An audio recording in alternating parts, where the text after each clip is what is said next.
Hello mga kasangla, ito po ulit Raven Marcia, ang inyo pong pambansang sanglaero. Today, ibang klaseng alahas naman ang i-feature natin. Medyo hindi siya sanglawable, hindi siya ponable. Pero bakit ko siya gustong ipakita sa inyo? Kasi may nakita ako sa Facebook na ang pangalan ng page nila ay Poet Forward. Poet Forward, ganon. So ang layunin nitong page na ito ay maglikom ng budget sa pamamagitan ng pagbebenta ng mga alahas, ng mga necklace at saka ng bracelet na may design na yung mga paa or kamay o paa ng puppy o ng dogs yan kasi may pagka pet lover din ako mga kasangla located sila sa Baras Rizal at saka yung yung nakukuha nilang pondo dahil dun sa napagbentahan ay ginagamit nila para mag-care, para pambili ng pagkain, para ipang-alaga doon sa mga aso na walang nag-aalaga. So ito yung page nila mga kasangla, ayan. Ayan. At marami na rin naman silang mga nakitang mga nabenta at isa na ako sa mga tumangkilik. So, ipapakita ko sa inyo kung ano yung nabili ko para makita nyo kung maganda ba o hindi. Pero maganda siya at murang-mura lang siya mga kasangla. So, ito ipapakita ko sa inyo. Wait.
O ayun mga kasangla, nakita nyo, ang ganda naman niya din talaga, 'di ba? So eto siya sinuot ko, o 'di ba, with matching the ano-ano.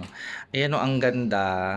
Black and white, ang ganda niya. Tapos na-a-adjust pa to. Ay, buhok ko sa kilikili. So siguro mga hanggang 20. So eto yung necklace, tas naka buy one take one siya. Parang may enamel siya. Ayan oo. Black and white, 'di ba? Ang ganda oh. Ganda. Tas eto yung bracelet na libre. Ayan, naka buy one take one kasi siya. At mga kasangla, ano siya ha, ang ganda ng quality niya ha.